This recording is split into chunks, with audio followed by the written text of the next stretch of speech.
Halo pemirsa, apa kabar? Senang sekali saya Imam Asyari bisa kembali menemani Anda di program yang syarat dengan informasi inspiratif dan juga kesehatan untuk Anda dan juga keluarga. Inilah dia Bincang Sehati. Ya, pemirsa, bincang saat ini di tengah pandemi COVID-19 seperti saat ini kita harus pintar kemudian menjaga imunitas tubuh kita gitu ya. Karena dengan kita tetap sehat, kita juga bisa terhindar dari paparan COVID-19. Tapi juga tetap harus terus menjaga protokol kesehatan ya. Karena dengan begitu kita juga memutus rantai penularan COVID-19. Nah, di saat pandemi seperti sekarang kan kemudian rasa khawatir juga banyak muncul, cemas, yang membuat kemudian kerja otak kita menjadi lebih berat begitu ya. Belum lagi misalnya ditambah beban pekerjaan yang harus mengerjakan pekerjaan di rumah dan juga membantu anak-anak belajar secara daring. Nah, ini membuat beberapa orang kemudian kerja otaknya juga akan semakin berat. Ternyata bisa juga loh otak mengalami lelah. Nah, ini yang akan kita bahas nih, mengenali bagaimana sih otak kita, kelelahan yang terjadi pada otak kita, ciri-cirinya seperti apa. Jangan-jangan selama ini, selama kita pandemi COVID-19, kita sudah memasuki fase kelelahan otak tersebut. Tapi karena kita tidak tahu ciri-cirinya seperti apa, sehingga kita tidak mawas diri. Nah, kita akan bahas ya di segmen pertama ini. Sudah bersama saya bergabung via Zoom Dr. Thomas Henry selaku spesialis saraf dari Mayapada Hospital Tangerang. Selamat pagi Dr. Thomas, apa kabar Dok? Salam sehat Pagi, Dok. Pak. Salam sehat ya. Baik, dokter, kita akan banyak bicara soal bagaimana otak bekerja begitu ya, dan juga ternyata otak bisa lelah ya dok ya. Tapi sebelum kita masuk ke sana, mungkin boleh dijelaskan terlebih dahulu otak tuh apa sih dok? Dan apa sih sebetulnya fungsinya bagi tubuh kita? Oke, otak itu adalah organ tubuh yang berfungsi sebagai pusat dari komputer, seperti komputer. Dia pusat yang mengatur segala organ tubuh yang lainnya, termasuk juga tindakan yang keluar dari diri kita. Oke. Fungsinya ya seperti tadi saya katakan, dia memang kompleks dan memang koneksinya banyak sekali, triliunan sel saraf bisa. Oke, baik. Nah, sebetulnya kalau kita tahu kan otak kan bisa dibagi, ada bagian-bagiannya gitu ya dok ya. Mungkin boleh Ya. dijelaskan dok bagian dari otak tuh apa dan masing-masing fungsinya tuh apa sih? Ya. Oke, otak itu secara garis besar kita bagi tiga ya, otak besar, otak kecil, sama batang otak. Otak besar dibagi lagi menjadi lobus depan, frontal, lobus frontal, lobus parietal, temporal, dan juga occipital di bagian belakang. Setiap lobus itu memiliki secara garis besar memiliki fungsinya masing-masing. Ada yang berfungsi untuk mengambil keputusan, ada yang berfungsi untuk mengatur emosi, ada yang berfungsi untuk sebagai pusat penglihatan, ada yang bagian pusat koordinasi, dan otak kecil juga dia juga punya fungsi untuk mengatur organ-organ dalam, juga keterampilan yang kita miliki, skill, serta batang otak yang berfungsi untuk mengatur organ internal dan hal-hal yang kita nggak sadari tapi tetap berjalan terus-menerus. Oke, baik. Jadi meskipun tidak terlihat di dalam, tapi di sana komunikasi terus terjadi ya. Yang Ya. kita tahu ada ratusan miliar sistem saraf di sana yang kemudian saling berkomunikasi satu sama lain gitu ya. Ya, ini penting sekali sebetulnya organ ini dalam tubuh kita. Baik. Nah, dokter, kalau misalnya tadi dilihat fungsi sentral otak itu sangat penting, benar nggak sih kemudian si otak ini bisa mengalami kelelahan? Jadi begini, yang mau dibahas ini, kelelahan ini seperti apa? Karena kita bicara semua organ juga bisa mengalami yang disebut lelah.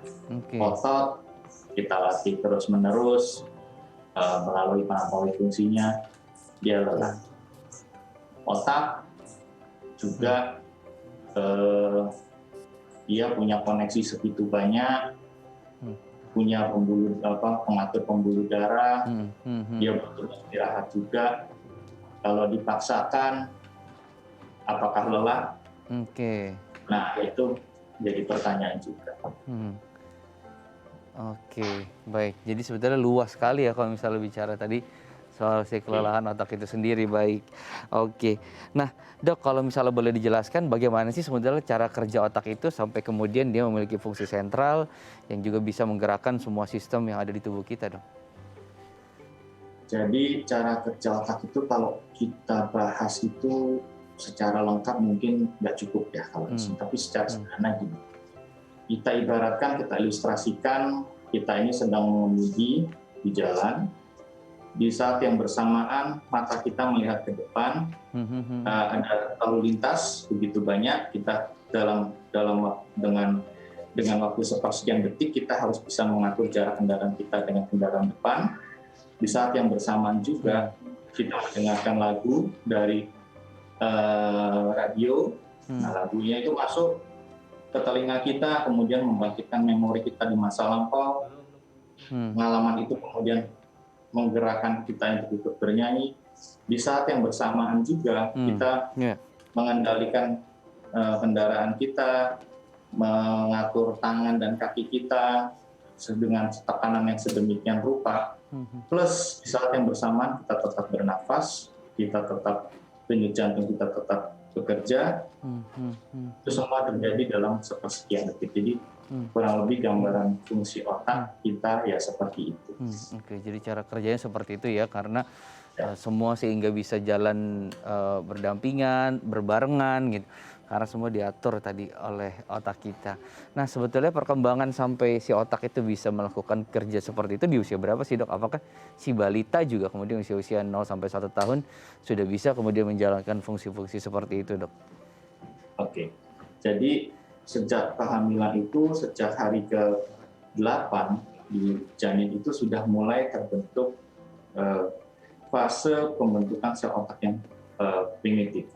Dimulai dari tabung saraf, kemudian tabungnya itu dari lempeng saraf kemudian membentuk tabung pada trimester pertama, kemudian mulai tumbuh otaknya, mulai tumbuh koneksi-koneksinya, itu cepat sekali pada trimester kedua, kemudian pada trimester ketiga 3 bulan terakhir itu terjadi pematangan sel-sel otak sehingga terjadi sampai kelahiran. Nah, yang menarik adalah proses pembentukan organnya itu tumbuh sampai dewasa, tapi proses pembentukan jaras-jaras barunya itu terus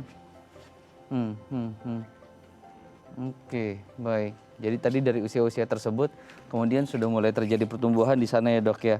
Baik. Nah, kalau bicara soal perkembangan tadi, Dok, di usia-usia emas seperti itu sebetulnya hal-hal apa sih, Dok, yang bisa menjadi kunci atau perhatian bagi orang tua, Dok? Ya, yang paling penting adalah kita ibaratkan otak itu pada saat bertumbuh itu seperti kita menanam sebuah tanaman yang masih muda. Untuk tanaman itu bisa tumbuh, dia butuh nutrisi yang cukup, butuh oksigen yang cukup, butuh peredaran darah yang bagus. Hal itu bisa terjadi, bisa tercukupi apabila gizi yang dimakan atau yang dikonsumsi oleh ibu baik. Kemudian oksigenasinya baik, berarti ibunya ini juga harus cukup istirahat, cukup bekerja dengan baik, tidak istirahat terus menerus, tapi dia juga memiliki aktivitas yang cukup, dan dia juga tidak harus terbebas dari rasa stres atau tekanan yang berlebih. Oke, baik.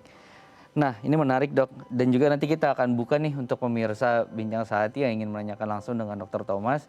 Anda bisa bergabung bersama kami melalui sambungan interaktif di 021 290 32644 atau Anda bisa menanyakan lewat Instagram kami di @bincangsehati.tv. Kita sambung nanti ya, Dok ya. Usai jeda ya, Dok ya, Dr. Thomas ya.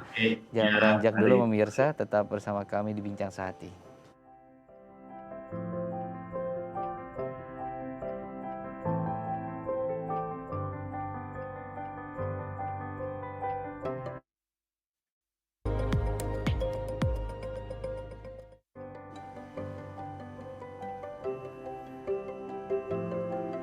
Baik, terima kasih Anda masih bersama kami di Bincang Sehati. Kita lagi membahas apa sih kemudian fungsi otak nih pemirsa dan apa yang harus kita perhatikan dari kesehatan otak kita selama pandemi COVID-19 ini. Jangan cuma memikirkan kemudian imunitas kita agar tidak tertular, tapi ada organ penting kemudian di tubuh kita yang juga harus kita pikirkan. Nah, sebelum saya sambung lagi nanti dengan Dr. Thomas ya pemirsa ya, saya mau membagi fun fact terlebih dahulu seputar makanan-makanan apa sih kemudian yang bagus untuk kita konsumsi agar otak kita tetap sehat. Nah, yang pertama adalah sayur-sayuran.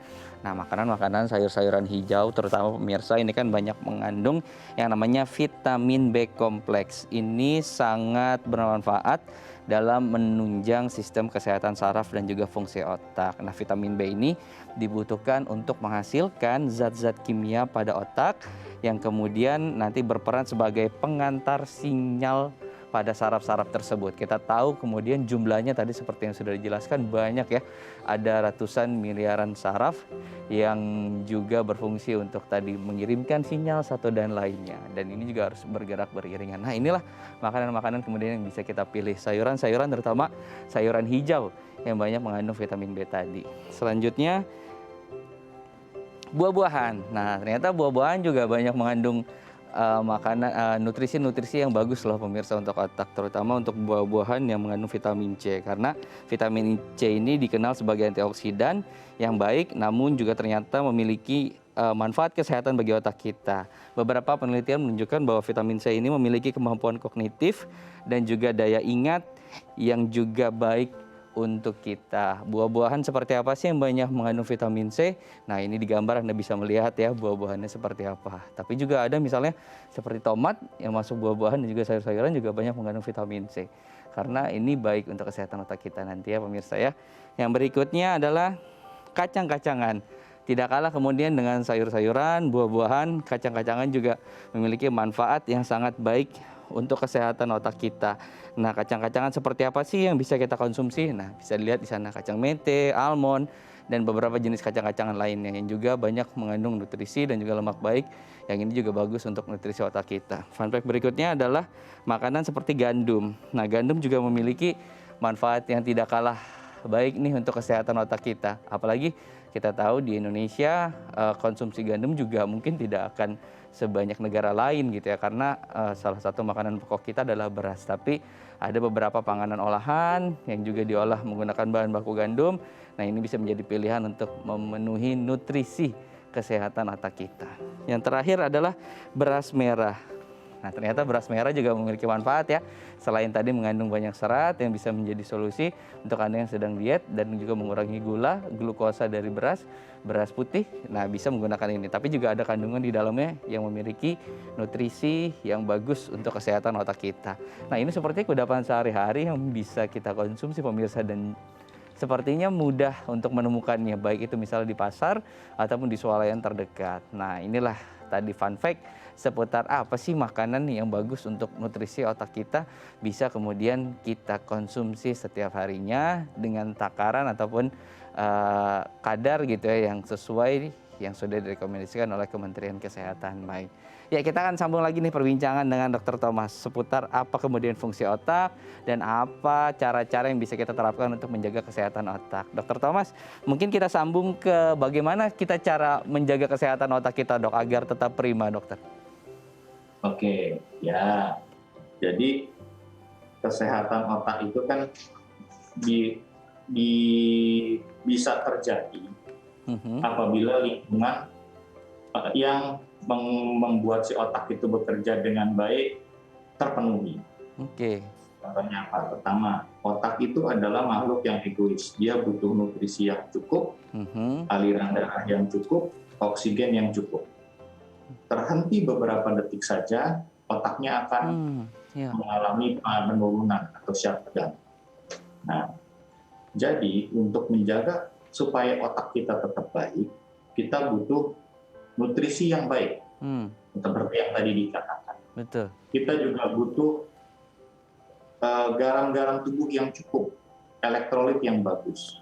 Ya, kadang-kadang kita kelupaan tuh olahraga banyak garam-garam tubuh berkurang, akhirnya kinerja otaknya nggak bagus. kita juga butuh peredaran darah yang bagus. Hmm. Artinya apa? Untuk mencapai peredaran darah yang bagus, kita juga harus hidupnya yang sehat. Iya. Hindari merokok, istirahat yang cukup, hindari stres, karena stres itu nantinya akan mengakibatkan hormon untuk meningkatkan denyut jantung dan penyempitan pembuluh darah akan meningkat. Kemudian yang paling penting juga adalah kita harus melatih otak kita secara rutin. Oke, jadi melatih otak kita secara rutin gitu, jangan dibiarkan berhenti.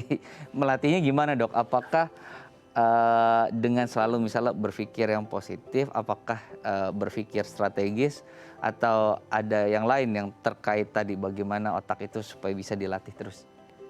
Ya, jadi pada intinya yang mau ditekankan adalah jangan pernah merasa cukup untuk tidak belajar. Belajar itu, proses belajar itu jangan disamakan dengan Anda masuk sekolah atau institusi tertentu kemudian mendapatkan tanda sertifikat tertentu, enggak seperti itu. Kita mengisi TTS, kita main sudoku, itu juga proses belajar. Main catur ya dok, sekarang yang lagi tren ya. Main catur itu juga belajar. Kenapa? Karena kan di situ ada proses di mana kita input ke otak, kemudian otak juga melakukan koordinasi, kemudian kita mengambil keputusan, kemudian kita melangkahkan langkahnya. Nanti akan terbentuk jaras-jaras baru.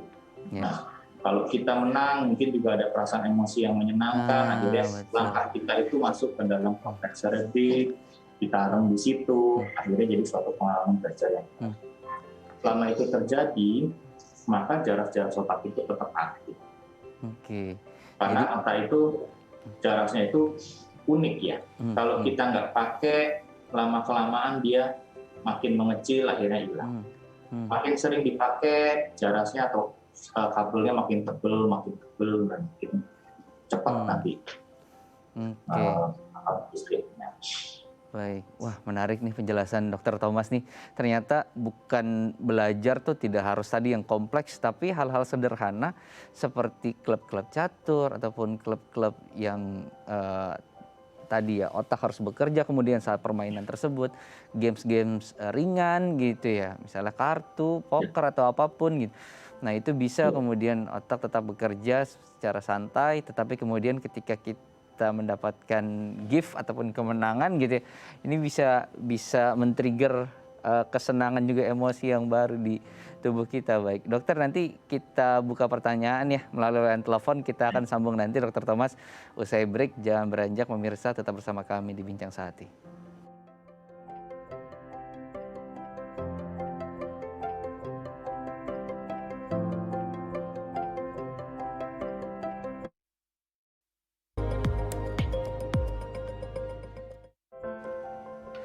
Baik, terima kasih Anda masih bersama kami di Bincang Sehati. Kita masih akan membahas seputar otak, bagaimana menjaga kesehatan otak, terlebih di saat pandemi COVID seperti sekarang. Bukan hanya kesehatan tubuh dan juga fisik dan juga psikis yang harus kita jaga, tapi kita juga harus mengetahui apa kemudian fungsi dari si otak itu dan bagaimana menjaga kesehatannya. Oke, baik. Nah, Dr. Thomas, kita akan buka penanya nih dok ya, yang tadi mungkin tidak sempat kita bacakan di segmen sebelumnya. Di @bincang_sehati.tv sudah ada beberapa penanya yang masuk melalui Instagram kami dok. Saya akan bantu bacakan ya dok ya. Yang pertama mungkin dari ini ya, dari Mbak Suci nih, @sucirahma. Nah dok, saya sakit kepala dan merasa cemas ketika melihat berita terkait COVID-19. Apakah ini sesuatu yang normal, Dr. Thomas? Oh, oke. Ya, nah ini menarik nih. Sering kita kalau mendengar sesuatu, jangankan mengenai COVID nih, kita mendengar sesuatu berita yang nggak enak. Sering kita ada yang sakit kepala, ada yang jantungnya berdetak lebih cepat, ada yang bilang ketika dengar tetangganya kena tertimpa dadanya, ya kita itu rasakan nyeri gitu ya. Nah sebenarnya sih apa yang terjadi? Jadi ini berkaitan sama kinerja otak sendiri. Ketika ada input masuk, baik itu melalui telinga atau kita membaca sesuatu, itu nanti pada proses pengolahan di otak itu ada berkaitan sama faktor emosi dan faktor pengalaman-pengalaman kita di masa lampau. Jadi dengan berhubungannya itu secara nggak langsung nanti mengaktifkan si zat-zat tertentu keluar dari otak yang kadang-kadang bisa jadi naikin jantung, ada yang bisa bikin nanti pembuluh darahnya sedikit melebar, jadi orangnya sakit kepala sedikit. Itu sebetulnya normal. Jadi nggak usah khawatir, ya. Cuman jangan ketika itu menjadi terus kepikiran, jadi sirkuitnya jalan terus, akhirnya terus-terusan seperti itu, makin parah, akhirnya nggak bisa tidur, makin memperburuk keadaan seperti ini. Jadi hal-hal seperti itu bisa saja terjadi. Kuncinya jangan cemas. Oke, baik. Nah, ini kan ada fungsi kognitif karena kita menyimpan tadi memori-memori seputar informasi COVID-19 atau trauma tersebut ya, Dok. Sebetulnya untuk menghindarinya tadi mengurangi memori, menambah memori tadi atau gimana, Dok? Karena satu sisi kita perlu update juga gitu ya, misalnya seputar COVID gitu. Tapi satu sisi kalau kita tambah juga kognitifnya, kemudian yang masuk ke memori kita akan banyak yang kita recall, malah menjadi lebih stres atau cemas lagi ya. Ya, jadi sebetulnya gini, itulah gunanya kita mengikuti berita itu secara berimbang. Jadi, sama seperti kalau kita melihat kalau kita melihat angka kematian, angka kesakitan, pasti akan membuat kita ngeri ya. Yang tadi diceritakan ya.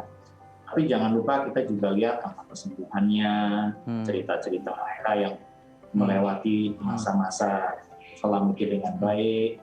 Kita juga melihat berita-berita yang memang dengan adanya kejadian seperti ini meningkatkan rasa kemanusiaan kita, saling tolong-menolong. Dan ketika berita yang kita dengar berimbang, mudah-mudahan otak kita bisa memproses tidak hanya dengan mekanisme fight-nya saja, karena itu kan sebenarnya itu salah satu bagian dari kita untuk bertahan hidup secara dasar.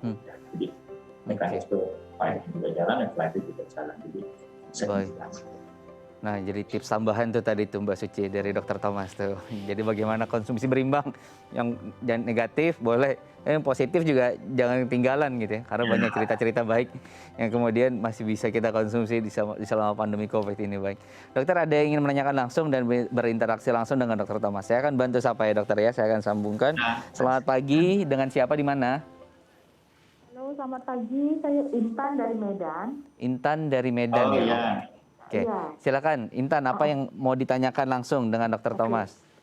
Dok, ini agak melenceng dari tema sih sebenarnya. Jadi tuh kalau misalkan bangun tidur, kepala saya bagian kiri suka terasa agak kesemutan gitu, Dok. Itu kenapa penyebabnya dan kira-kira pengobatan apa sih yang harus saya lakukan dan berbahaya nggak sih, Dok? Oke, Dr. Thomas ada yang mau ditanyakan dulu ke Mbak Intan ini? Oke. Kalau misalkan saat lagi membersin, batuk atau mengedang, kesemutannya juga muncul nggak? Oh enggak, hanya pas bangun tidur, Dok. Oke. Baik. Terus posisi tidurnya selalu ada ketekuk atau posisi yang bantalnya cukup tinggi atau tidak? Kalau untuk bantal sejajar, memang kadang suka nekuin ke kanan atau ke kiri. Oke, baik. Oke, kita tutup dulu ya dok ya. Oke, sudah cukup seperti informasinya. Oke, Mbak Intan akan dicoba dijawab ya sama Dr. Thomas ya. Oke, siap. Oke, kita tutup dulu. Oke, baik. Nah, gimana Dr. Thomas kasus Mbak Intan ini? Ya, jadi masih ada beberapa kemungkinan ya. Karena ini kan kejadiannya pada waktu ibunya bangun pagi. Dan setelah itu kelihatannya sepanjang hari normal ya, karena nggak ada keluhan. Jadi yang kita perhatikan adalah pada waktu ibu ini lagi tidur, ya pada waktu malamnya. Ada nggak posisi-posisi tertentu di mana sarafnya itu nggak tertekan ya, tapi tersenggol pada posisi saraf. Atau bukan hanya posisi sarafnya, tapi juga otot-ototnya mungkin pada posisi yang salah, dia tegang, kemudian sarafnya juga bisa. Atau pada waktu malam hari kan pembuluh darah kita itu cenderung melebar ya, cenderung melebar karena oksigennya kan agak turun. Nah jadi mungkin ada saraf yang terkena pembuluh darah melebar karena saraf yang mengakibatkan rasa kesemutan seperti itu. Terus kapan kita selanjutnya tindakan apa yang bisa kita lakukan? Ya, dan tentu harus sebaiknya pada waktu tidur ya seperti tadi posisi tidur diperhatikan, jangan terlalu sampai ngantuk atau batangnya terlalu rendah. Kemudian yang kedua juga harus diperhatikan ya, kita lihat kebiasaan-kebiasaan sebelum tidur ada nggak ya, kita aktif, otak kita dibuat aktif dengan gadget kita ya, kemudian yang begitu jadi kondisi otaknya dalam kondisi siaga malah pada sesaat sebelum tidur. Oke, jadi kemungkinannya banyak gitu ya. Ya. Oke. Jadi bisa kemudian melakukan konsultasi ke rumah sakit terdekat di daerah Medan gitu ya untuk bisa tahu lebih lanjut. Baik, dokter, kalau misalnya kita lihat tadi ya masih terkait yang Ibu Intan ini, dia sebetulnya akan menuju ke kayak gejala stroke gitu nggak sih, atau akan menuju ke sampai ke sana nggak sih, dok, dari permasalahan-permasalahan seperti itu? Kalau yang mana nih, yang Mbak Intan tadi, karena kan dia kesemutan ya, kebas ya. Oh, kalau stroke itu saya rasa nggak pernah setengah kepala saja sih. Biasanya dia langsung, kalaupun dia ada serangan-serangan singkat ya biasanya setengah badan akan mengalami kebas, kesemutan, atau bisa saja sekitar mulut saja, sekitar mulut kebas disertai dengan empat anggota gerak yang agak lemas. Dan kalau memang ada serangan seperti itu ya nggak mungkin tiap hari sih. Oke, baik. Jadi konsultasikan ke dokter di daerah masing-masing, kemudian biar tahu kemudian pengecekannya harus seperti apa, apakah harus MRI atau pengecekan yang lain gitu. Nanti akan diarahkan oleh dokter masing-masing di daerahnya Bu Intan ya, di Medan ya. Baik, Dokter Thomas, kita harus jeda dulu nih, nanti baru kita bacakan Instagram lagi. Tadi ada beberapa yang sudah masuk, kita akan jeda dulu ya, pemirsa ya, untuk Anda yang ingin bertanya langsung dengan Dokter Thomas seputar bagaimana kesehatan otak dan juga fungsi otak, Anda bisa menghubungi kami di 021 290 32644 atau Anda bisa DM kami di Instagram kami @bincang-sehati.tv. Saya jeda dulu, jangan beranjak, tetap bersama kami di Bincang Sehati.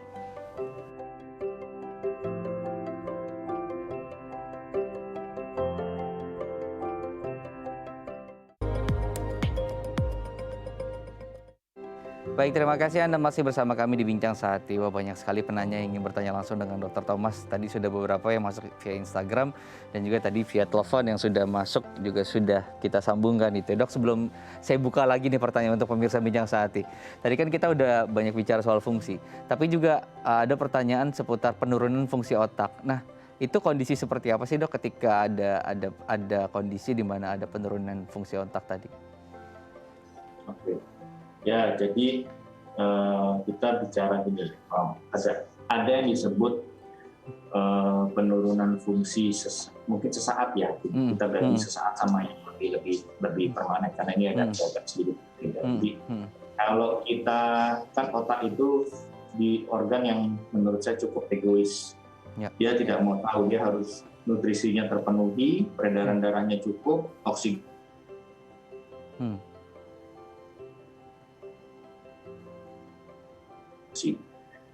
Nah, ketika kita dalam kondisi oksigen kurang atau misalkan kita denyut jantungnya tiba-tiba mengalami penurunan atau yang paling sering ya garam-garam tubuhnya kurang atau gulanya kurang, otomatis sel-sel otak itu mengalami penurunan sesaat. Saya katakan sesaat karena ketika itu terpenuhi dengan baik lagi, dia bisa masih reversibel atau masih balik.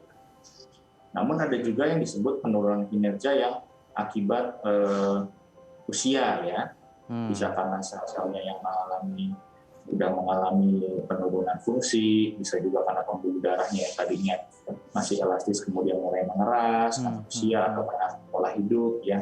Jadi itu sifatnya hampir irreversibel atau tidak bisa kembali lagi. Oke, jadi penurunan fungsi otak sesaat gitu ya. Faktornya usia, gaya hidup, dan masih banyak faktor-faktor lain gitu. Ini juga harus jadi perhatian kita ya.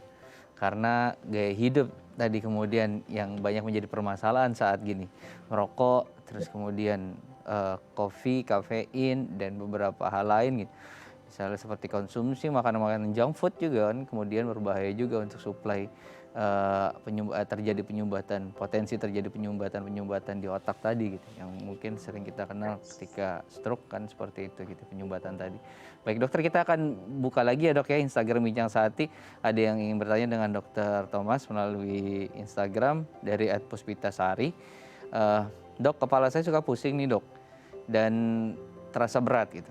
Penglihatan saya juga terkadang suka buram gitu. Apakah ini pengaruh dari sakit kepala saya dok? Oke, baik. Oke, jadi Oke, sakit ini kepala ya, pusing dan terasa berat ya. Oke, beratnya mungkin keras gitu ya, berat gitu ya. Seperti ada sesuatu yang menggandul di sini gitu dok ya.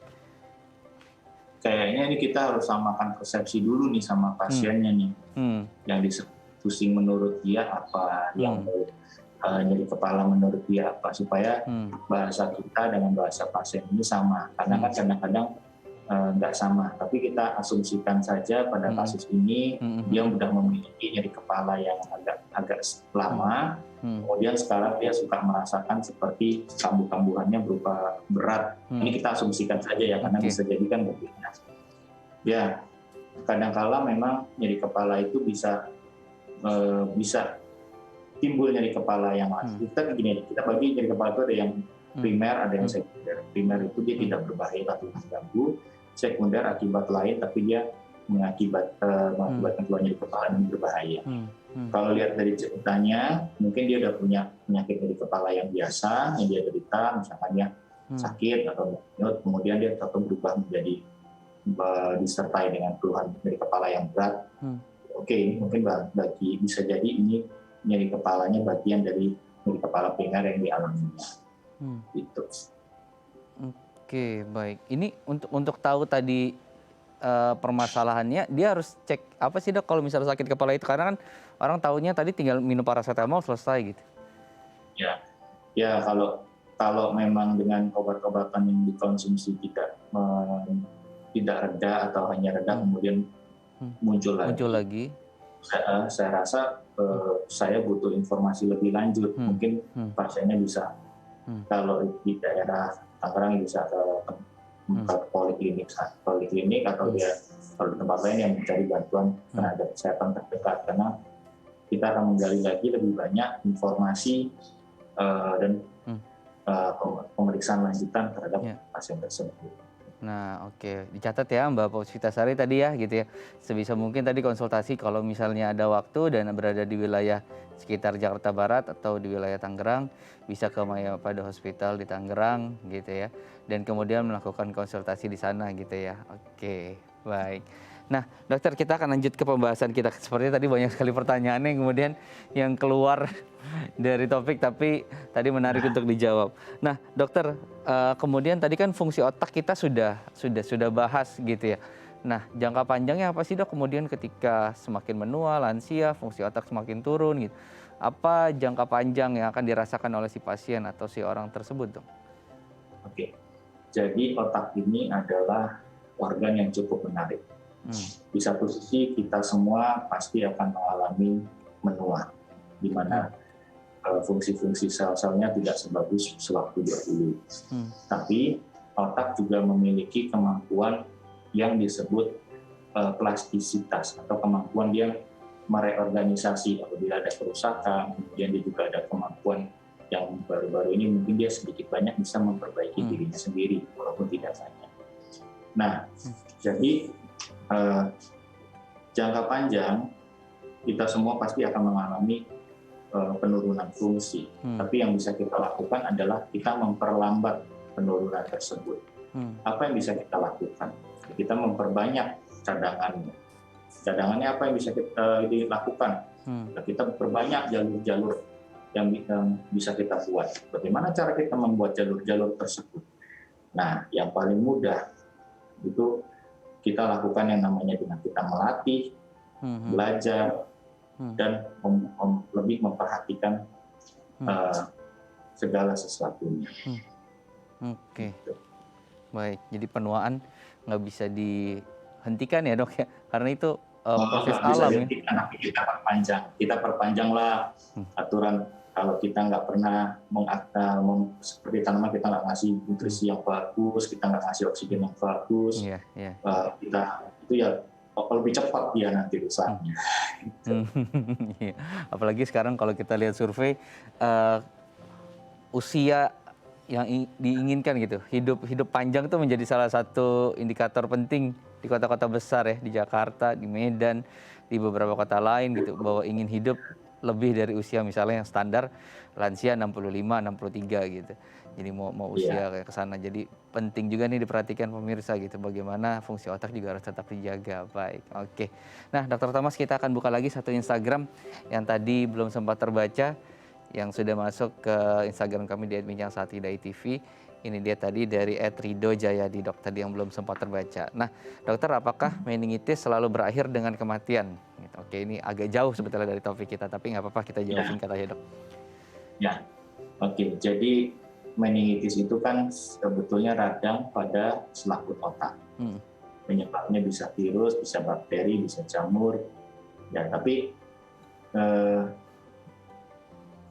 intinya adalah ketika kita bisa mengobati, kumannya mati, pasiennya selamat. Atau kalaupun ada sisa yang disebut gejala sisa, ya mungkin masih ada tapi tetap pasiennya masih bertahan. Jadi jawabannya secara singkat ya, tidak selalu berakhir dengan kematian. Walaupun betul penyakit ini cukup berbahaya. Oke, baik. Jadi cukup menjawab sih tadi ya, gitu. Jadi itu dia tadi jawabannya Pak Riyadi tadi ya. Silahkan nanti untuk informasi lebih lanjut tadi bisa menghubungi ke Mayapada Hospital Tangerang ya, kalau misalnya berada di wilayah tersebut gitu. Oke, baik. Nah, kita akan jeda dulu ya, dok ya. Kita akan jeda dulu sesaat. Sebentar kita akan jeda. Nanti kita akan buka lagi untuk penanya yang tadi sudah masuk ingin menanyakan langsung via telepon. Untuk Anda yang masih ingin bergabung bersama kami via line telepon ataupun Instagram, Anda bisa menghubungi kami di @bincang1.id.tv atau melalui line telepon di 021 290 32644. Kita akan jeda sejenak pemirsa, jangan beranjak, tetap bersama kami di Bincang Sehati.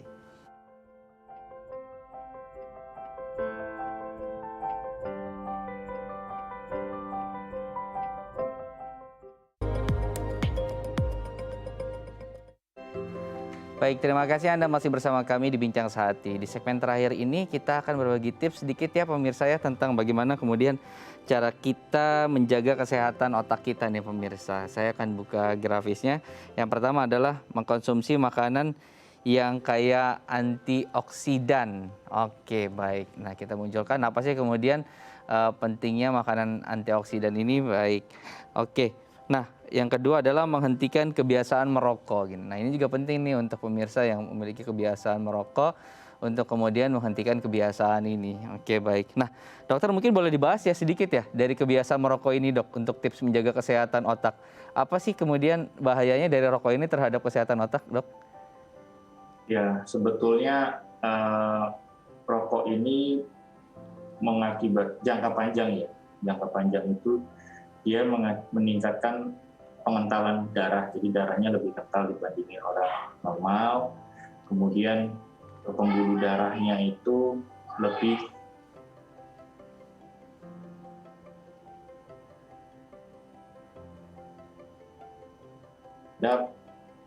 terbentuknya lumpur atau sumbatan di dalam darah. Oke, baik. Ini harus diperhatikan juga ya. Tapi perokok pasif juga punya potensi gede juga ya, dok ya?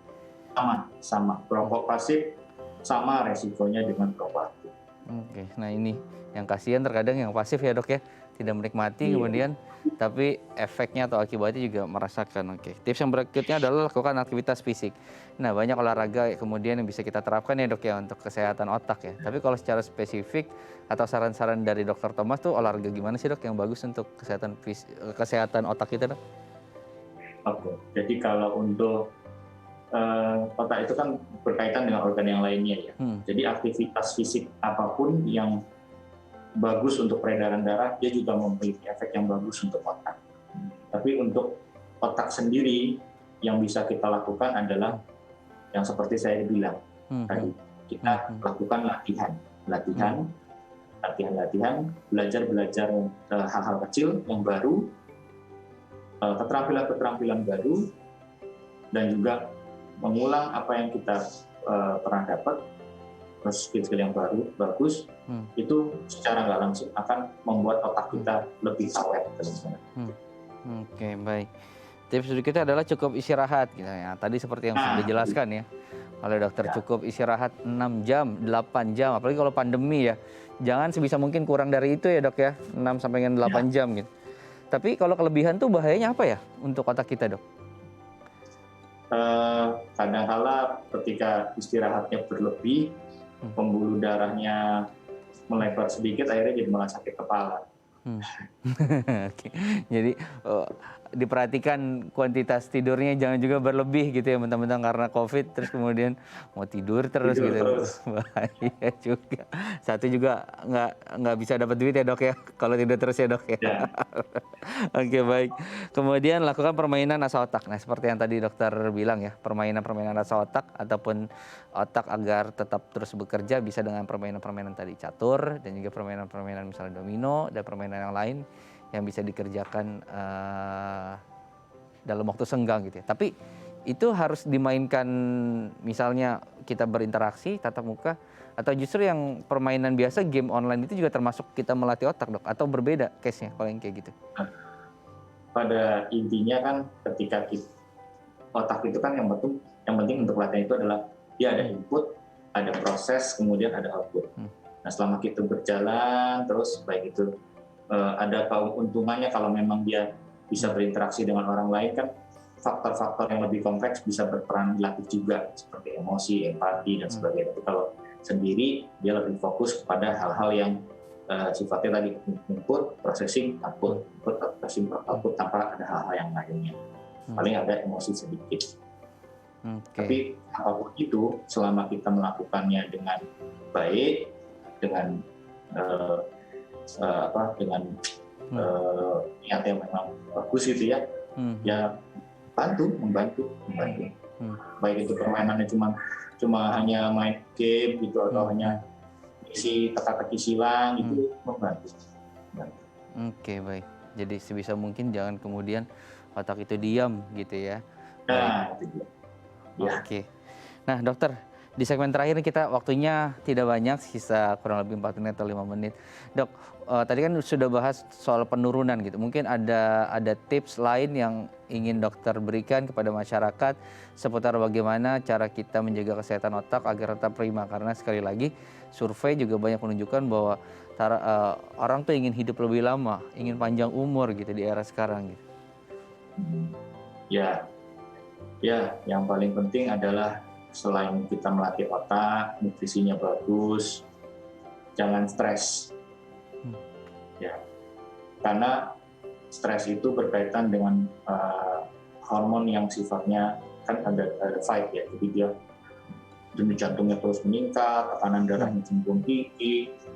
Di saat-saat tertentu itu memang kita perlukan, tapi itu nggak kita perlukan terus-menerus.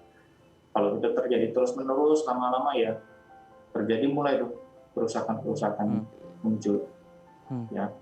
Jadi mungkin yang terakhir yang bisa saya sampaikan, jangan stres. Oke, jadi enjoy aja. Oke. Tapi untuk usia tertentu dia diharuskan nggak sih untuk melakukan pemeriksaan yang berkaitan dengan otak, misal secara rutin? Jadi general check up-nya tidak hanya fisik saja gitu. Ya, karena otak merupakan bagian organ juga dari teman-teman yang lain ya. Saya rasa nggak ada salahnya juga kita kali-kali melakukan pemeriksaan otak ya. Banyak kok sekarang yang bisa kita lakukan, baik itu untuk periksa kinerjanya maupun untuk melihat potensi pembuluh darahnya. Ya. Bisa. Oke. Di usia berapa, Dok, yang kira-kira sudah mulai harus sering gitu, intens berkomunikasi dengan Dokter Thomas dan teman-teman di Mayapada Hospital? Kalau medical check up itu kan pada umumnya orang di atas 40 disarankan untuk melakukan medical check up setahun sekali. Tidak ada masalah. Oke. Jadi setahun sekali ya bisa kemudian melakukan medical check up. Oke, baik. Nah, untuk Anda pemirsa yang ingin nih konsultasi langsung ke Dokter Thomas di Mayapada Hospital Tangerang gitu. Kapan sih kemudian dokter biasa melakukan praktik atau jadwal praktik di sana, Dok? Oke, saya ada di Mayapada itu setiap hari Senin sampai Rabu jam 1 sampai jam 3 dan hari Sabtu juga sama dari jam 1 sampai Oke, baik. Dicatat ya pemirsa tadi ya. Jadi bisa langsung datang ke Mayapada Hospital Tangerang untuk bisa berkomunikasi langsung dengan Dr. Thomas seputar bagaimana permasalahan saraf dan juga otak tadi ya. Bisa langsung konsultasi dengan beliau. Baik, Dr. Thomas. Terima kasih ya Dr. Thomas ya sudah berbagi informasi ini Dr. Thomas di Bincang Sehati. Saat ini semoga tadi informasi yang disampaikan juga bermanfaat ya untuk masyarakat dan terima kasih tadi sudah menjawab pertanyaan-pertanyaan dari Bincang Sehati, pemirsa Bincang Sehati yang tadi dijawab langsung oleh Dr. Thomas. Terima kasih Dr. Thomas. Terima kasih Pak Imam. Salam sehat, salam untuk teman-teman sejawat di sana. Baik. Ya, mari. Oke, baik. Nah, itu tadi pemirsa perbincangan kita dengan Dr. Thomas seputar bagaimana tadi kesehatan otak yang juga penting untuk kita perhatikan. Banyak poin-poin kemudian yang tadi sudah disampaikan oleh Dr. Thomas yang bisa kita catat dan juga bisa kita amalkan gitu ya. Terutama untuk saat ini kita tahu pemirsa di mana orang tuh ingin hidup lebih panjang umur gitu dan juga kita harus perhatikan tuh tadi bagaimana otak kita fungsinya seperti apa dan bagaimana kemudian otak tersebut bekerja. Jangan sampai tadi nutrisi hanya kita kasih kepada fisik dan juga organ-organ yang lain, tetapi kemudian si organ yang penting yang kemudian memiliki 100 miliar lebih sel saraf tadi yang saling berkomunikasi, ini tidak kita belikan nutrisi. Nutrisinya tadi saya sudah bagikan ya apa aja yang penting, terutama kandungan-kandungan seperti misalnya vitamin B, vitamin C, vitamin E, dan beberapa misalnya omega 3 juga bagus untuk kemudian otak, dan ini bisa dikonsumsi setiap hari menjadi asupan kita. Baik, nah untuk Anda pemirsa, terima kasih yang memiliki kritik saran, Anda bisa menghubungi kami di 0212903044 atau Anda bisa mengirimkan kritik dan saran melalui Instagram kami di @bincang_sehati_tv. Kita akan berjumpa lagi pemirsa besok dengan tema yang berbeda. Jangan lupa untuk selalu menerapkan protokol kesehatan 5M ya sekarang ya. Menggunakan masker, mencuci tangan, menjaga jarak dan juga menghindari mobilitas.